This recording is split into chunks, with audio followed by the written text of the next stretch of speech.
Listen, if you're still clinging to that old-school fantasy that Las Vegas is some kind of adventure playground full of opportunities, a place where luck and guts can change your fate, then I'm going to need you to sit down, give me a minute, and let me carve the truth of this era into your brain, word by word.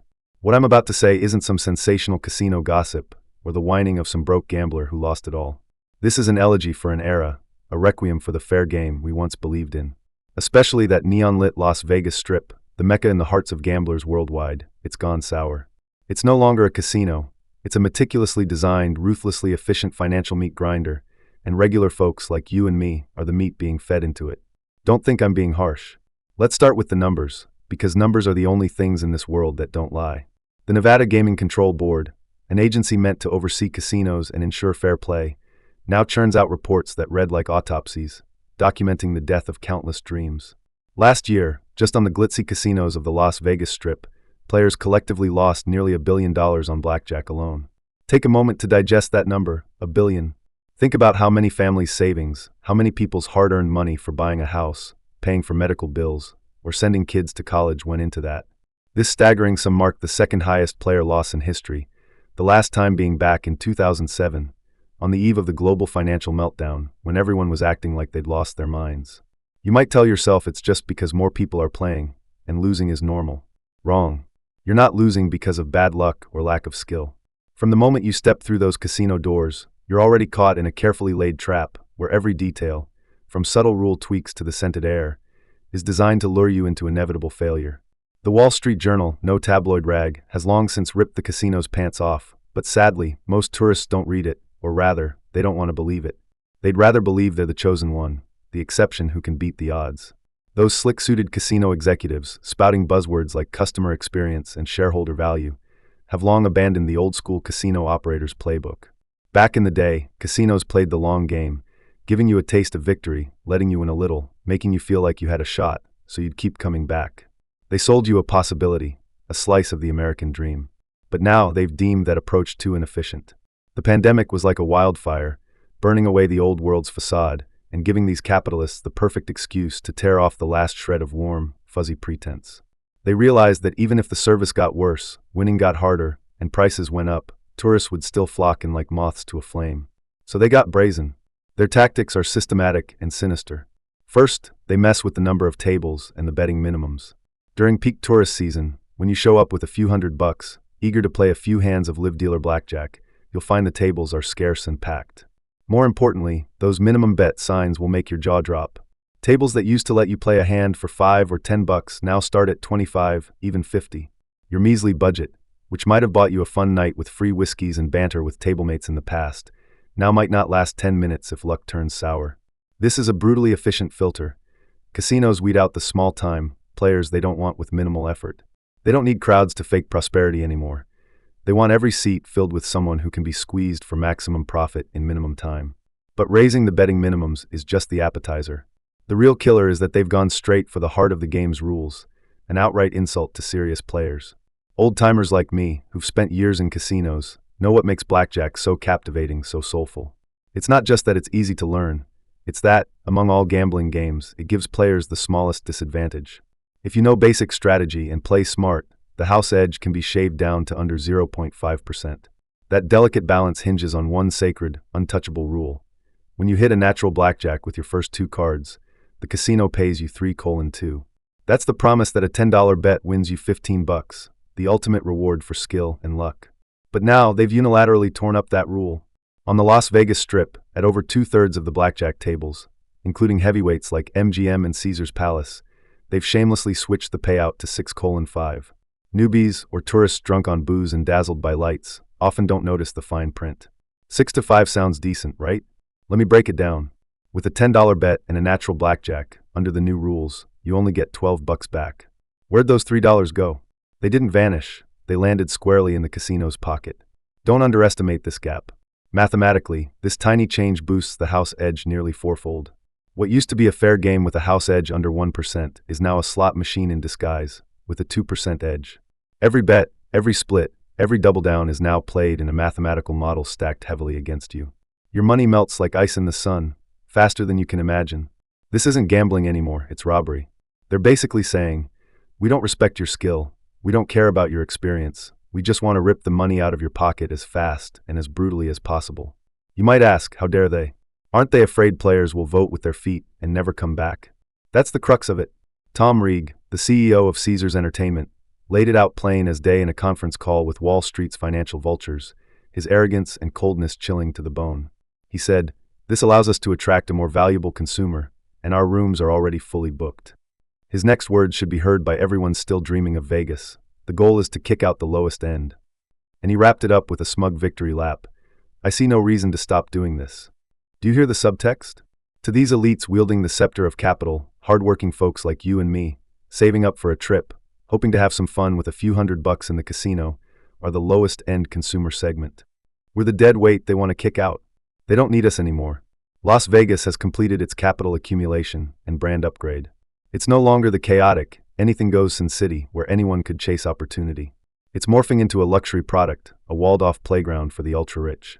The customers they want are the ones flying in on private jets, who don't blink at losing millions in a night just to post a champagne-popping VIP room photo on social media.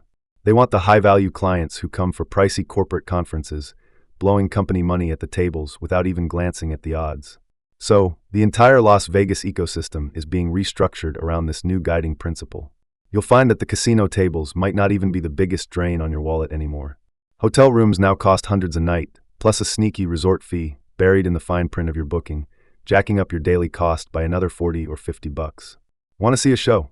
Those iconic casino draws now have ticket prices rivaling Broadway's top productions. Fancy a nice meal? A steak at a celebrity chef's restaurant could cover a feast for 5 or 6 friends back home. Even a bottle of water on the street or parking fees. Everything's getting pricier. And here's the weirdest phenomenon. According to Nevada's official stats, last year, the casinos on the Las Vegas Strip alone raked in a staggering $8.3 billion in gambling revenue, a 25% jump from the pre-pandemic boom years. Yet, another data point tells us that in 2022, the total number of visitors to Las Vegas was actually lower than in 2019. So here's a simple math problem. Fewer people came, but the casinos and the city made more money.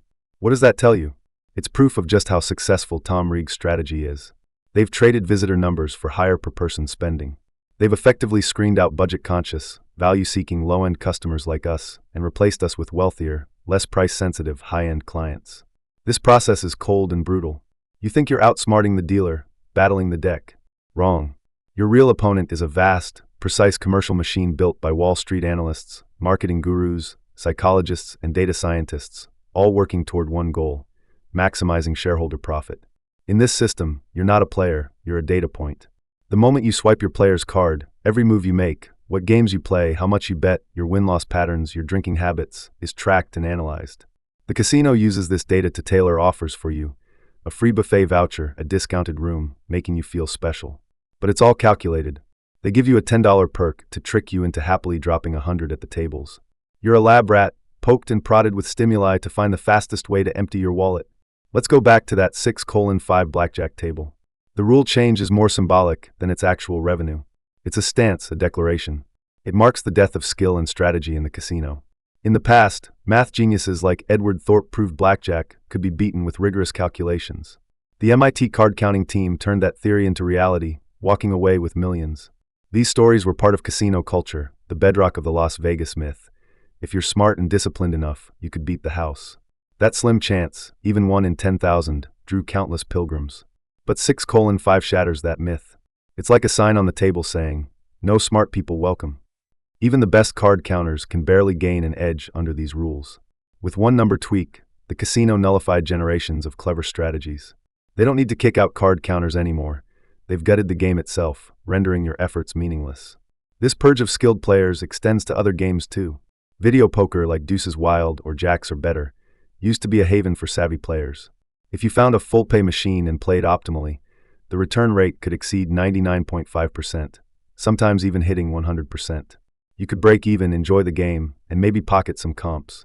These machines were a refuge for those of us who refused to be played for fools. But now, finding a full-pay video poker machine on the Strip is harder than finding water in the desert. Casinos quietly tweak the pay tables. 4 of a kind might pay 25x before, but now maybe only 20x. Tourists barely notice, but these tweaks boost the casino's profit margins and choke out the last breathing room for skilled players. So, what's the casino's favorite game now? Slot machines. Those flashing, music blaring, sensory overloading metal boxes. Modern slots aren't the clunky, gear-driven machines of our parents' era. They're supercomputers wrapped in glitzy shells, powered by a random number generator, RNG, chip churning out millions of calculations per second. The symbols you see when you hit the button are just the chip's split-second output. It has nothing to do with your luck, how hard you press, or any prayers you mutter. It's all about one thing, the pre-programmed code. Every slot machine is set with a hold percentage, say 10%. Over time, for every $100 fed in, it spits out 90 and keeps 10. That's an ironclad mathematical law. But slot designers, some of the world's top psychologists, know how to exploit human weaknesses to keep you feeding the machine despite knowing you'll lose. Take the near-miss design. The screen shows 2-7s, but the third stops just above or below the pay line. This virtual miss triggers a rush in your brain, making you think, so close, the next spin's gotta hit, and keeps you playing. Bonus rounds, free spins, mini-games, they make you feel like you're winning through skill, but every probability and payout is tightly controlled. Every small win, every free spin, spikes your brain's dopamine, hooking you. Modern slots are perfect dopamine harvesters, lab-tested tools to pry open your wallet. Casinos give them prime real estate, best spots, flashiest entrances, because they're the real money printers, stable, efficient, and requiring no outsmarting of players. Zoom out to the city's vibe, and you'll see Las Vegas is downplaying its gambling capital image, rebranding as a world-class entertainment hub. The top DJs here earn the highest fees globally. The magic shows and concerts are the grandest. The malls boast every luxury brand imaginable. It's all signaling. You don't have to gamble to come here. But this rebrand hides a deeper business logic. When a tourist blows most of their budget on pricey hotels, dining, and shows, they hit the casino with a different mindset. They're no longer a calculating gambler aiming to win, but an experiencer who's already spent big and doesn't mind dropping a bit more. They might toss $200 into a slot or play a few hands at a 6-5 blackjack table, seeing it as just part of the Vegas experience. Winning or losing, they don't care. They've already accepted the money's gone. That's the casino's dream scenario. They've redefined gambling. In their marketing, it's no longer a zero-sum game, a mental duel with the house, but entertainment consumption. Like buying a movie ticket, you don't expect to get your money back. They want you to see gambling the same way. Once you buy into that, you're disarmed. You stop caring about fair odds, studying strategies, or seeking player-friendly games. You're just a consumer, and the casino is the infallible entertainment provider. I know a guy, Frank, a dealer who's worked the tables for 30 years. Over drinks recently, he told me he barely recognizes his workplace anymore. He used to see every emotion in players' eyes: greed, fear, tension, excitement, but above all, hope. People believed in miracles. He's seen truck drivers hit it big overnight and flashy tycoons lose everything in hours. That drama, that uncertainty was Vegas's charm. But now, he says, he sees numbness. Tourists sit at the tables like they're checking off a to-do list, mechanically pushing out chips, losing, then standing up to snap a selfie before rushing to the next experience. The tense, high-stakes dance between player and casino is gone. The casino's already won, not at the tables, but in reshaping the entire consumer culture. So, if you ask me whether you should still go to Las Vegas, my answer's complicated. If you're set on experiencing the world's wildest adult Disneyland, catching top-tier shows, eating overpriced food, and are ready to pay through the nose for it, then go. But sound the alarm in your head, especially when you're about to step through those gilded casino doors. Remember every word I've said. Picture Tom Reeg's cold smirk, recall how they've rigged the rules, and don't forget their arrogance in dismissing you as low-end. If you must play, approach it like a soldier entering a minefield. First, steer clear of the damn strip. Head downtown to the old casinos. They might still have a whiff of the old days. You might find a $10 table or, if you're lucky, a rare blackjack table still paying 3:2. Second, lock your credit cards in the hotel safe and bring only the cash you're ready to lose. Ready to lose, not hoping to win. That's your entertainment budget. Once it's gone, walk away, no looking back. Third, if you're playing blackjack, memorize the basic strategy chart. It's your only weapon to minimize the house edge. If you're on slots, brace for a 100% chance of losing and treat it like an overpriced video game. Fourth, and most crucial, trust no one. Not the casino's lucky vibe, not the guy next to you on a hot streak, and definitely not yourself thinking you can control the outcome. Casinos are anti-human. They amplify every ounce of greed and reluctance in you. I'm heavy-hearted. I love this game, and I miss the chaotic, possibility-filled old days. That Las Vegas was a dark forest, full of beasts and traps, but also treasures and exits. Today's Vegas is a sleek, modern farm, picturesque, high-tech, but we're just livestock, the only question being which day we're sent to the slaughterhouse. So friend, when you gaze at that neon sea in the desert, stay sharp. See through the glitzy facade, and you'll realize that paradise they've built for you has a one-way ticket to hell waiting. You're no longer a player, just a flickering number on their balance sheet. Welcome to Las Vegas. Good luck, because luck's all you've got left. The crime Las Vegas has committed isn't just tweaking a few numbers to boost the house edge.